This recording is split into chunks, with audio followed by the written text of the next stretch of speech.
So today on Is It Worth It, we've got the BMW 5 Series, but not just any old 5 Series, this is the 530e. Yes, it incorporates BMW's edrive technology, which means it's a hybrid mixed with a 2-litre petrol engine. But we're going to find out whether it's worth your hard-earned cash, and most importantly though, we'd like to know what you think of this car. Let us know in the comment section below. After this video, let's get right to it. So the BMW 5 Series started life way back in 1972. Yes, many years ago, but it's actually got a big heart in BMW's lineup. Yes, it's actually really paved the way for BMW's executive business saloon class. And it's had to fight up some pretty fierce competition, such as the Audi A4 or A7 or Audi A8 and the Mercedes E-Class. So BMW's model range naming can be a little confusing, so I'm trying to break it down. So this is the 5 Series, but it's the 530e. The 30 used to represent a sort of engine size. This doesn't have a 3-litre, it's actually a 2-litre. So again, that can be a bit confusing, but then we've got the E at the end. The E represents BMW's eDrive technology, the hybrid electric setup. And not to be confused with BMW's I range, that includes BMW's full electric lineup. So I hope that's cleared it up a little bit. So let's talk about the design on the front of the new 5 Series. And to be honest, BMWs in whole are quite hard to tell apart sometimes. You don't know whether this is a 3 Series or a 5 Series or a 4 Series. They all seem quite similar. So this is a 19 plate, but it still has BMW's current 5 Series facelift.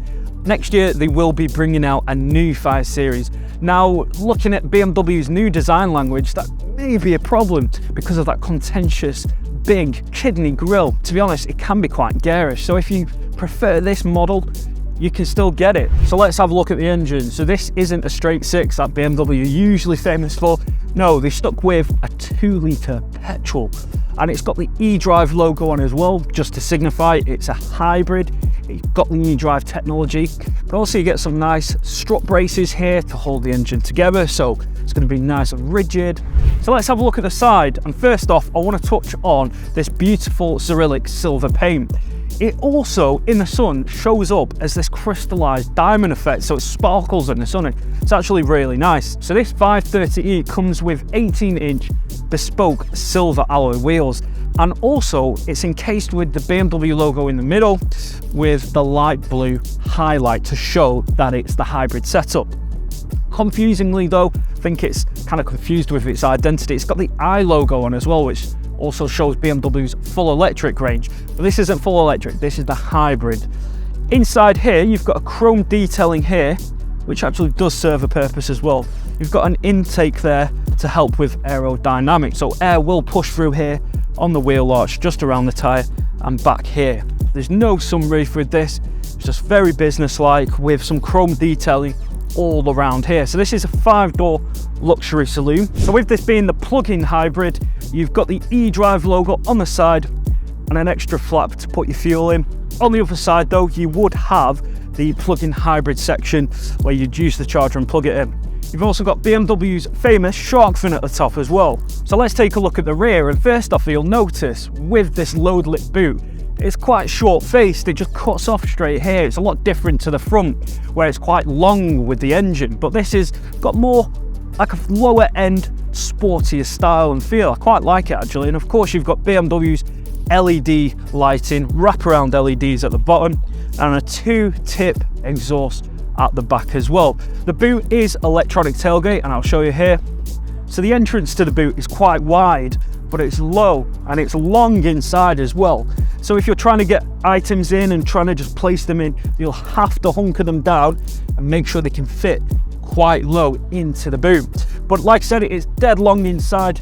There's no depth though, because right down here there's not much depth at all, just enough space for your compression kit. Well, BMW have sorted that with some pockets at the side. You can even put your cables here as well. Up on the top here you've got a BMW first aid kit as well, but all in all the boot space is long, but it's very low, and you can actually fold the seats down as well. So let's take a quick look at the specs of this 7th generation BMW 5 Series.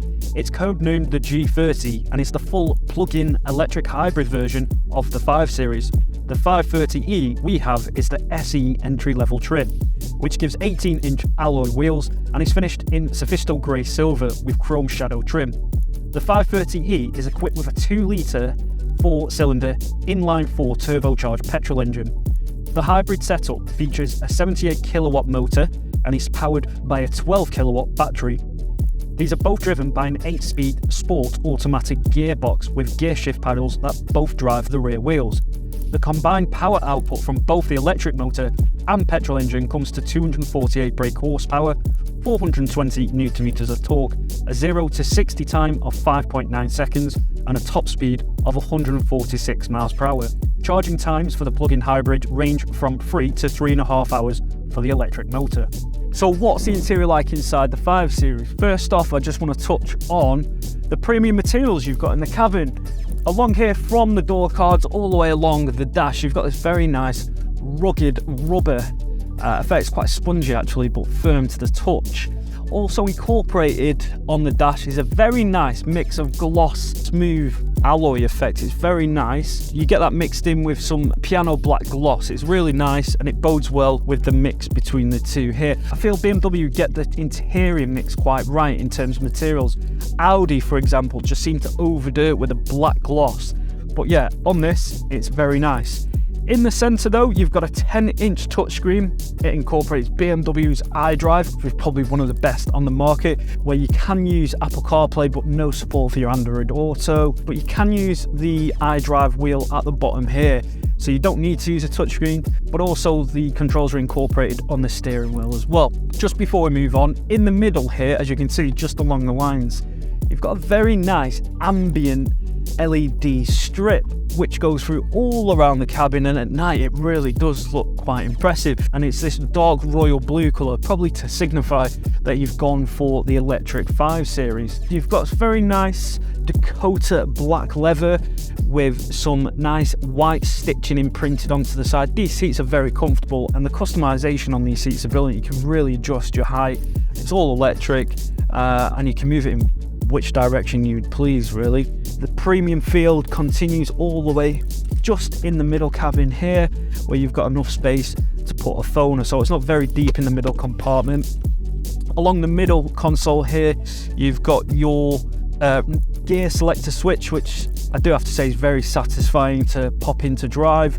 Electric handbrake as well as your driving mode, so this is where you really are the commander of your spaceship. You've got the edrive mode. Remember, that only comes in the plug-in electric hybrid versions, but then you've got your sport, comfort and eco pro, and the most important bit, you can even turn the traction control off as well. So the steering wheel is very nice and weighted. It feels nice and heavy, really. Feels very well made, very premium feeling, but also you've got some extra padded feel on the top with some extra grips that stand out. You've also got a bigger 12-inch touchscreen here, which obviously has your speedometer, your rev range, and also your miles with the electric range as well. So when you open the doors, you've got on the door cards the leather stitching, and also it's got some spongy leather on the side just next to your window controls. You've got a mix of the silver gloss with some plastics with your door handle there. So what's the practicality like in the back of the 5 Series? First off, I just want to point out the seats in the back.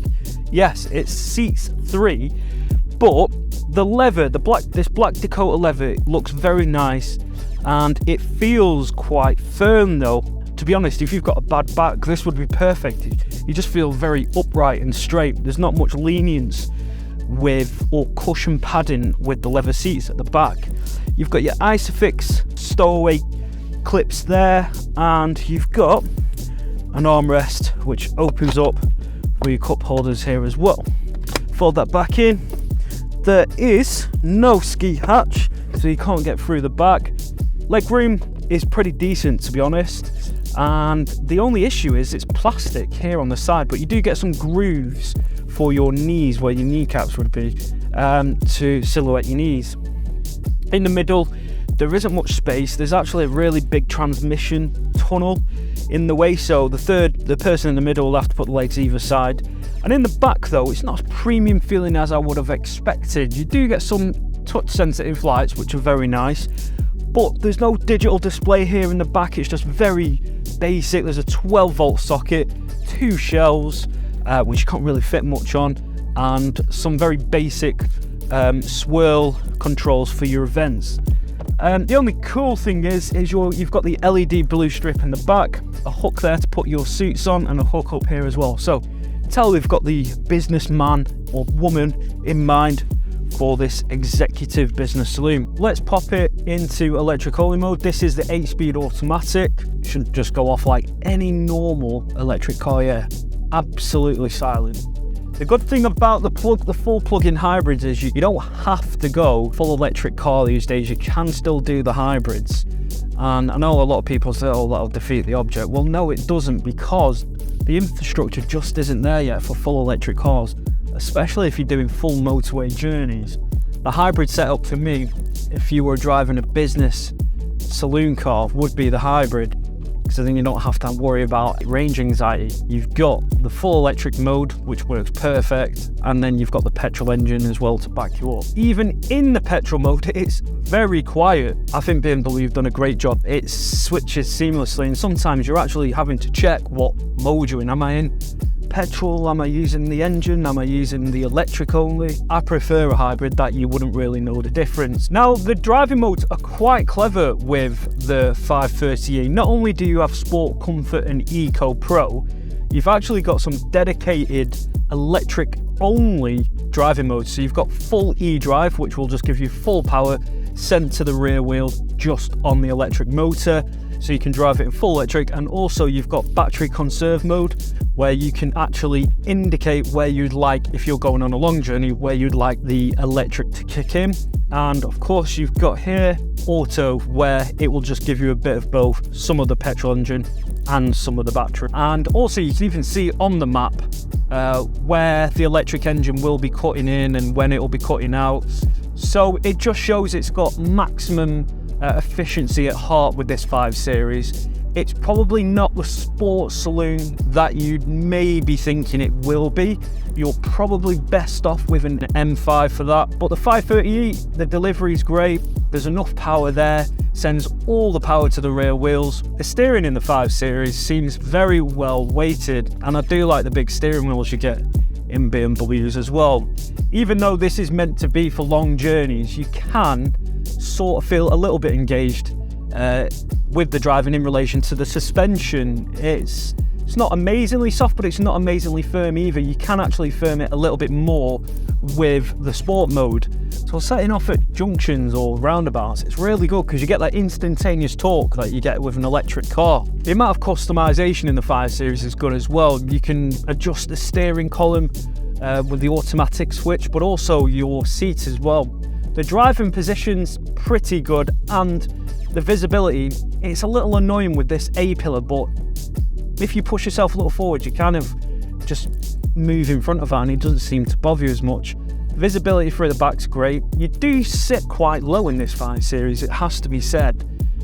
Don't be expecting it to be a big chunky car or anything like that. It's a long car, it's wide, but in terms of driving visibility and position, you actually feel quite planted to the road and to the ground.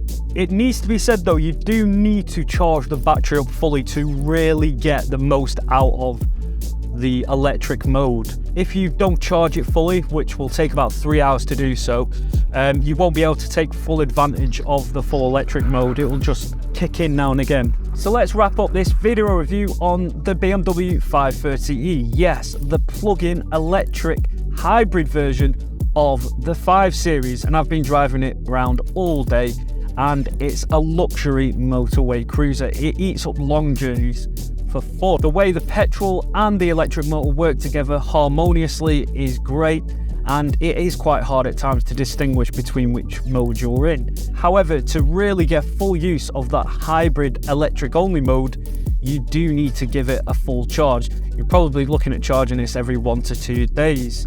And space in the back is just a little bit prohibited for your passengers due to that large transmission tunnel. All in all though, Let me know what you guys think in the comments section below. Do you think it's worth it? You can now vote with a big thumbs up to let us know. If you don't, that's great too. Let us know in the comments why. And we hope to see you again on the next video on Is It Worth It?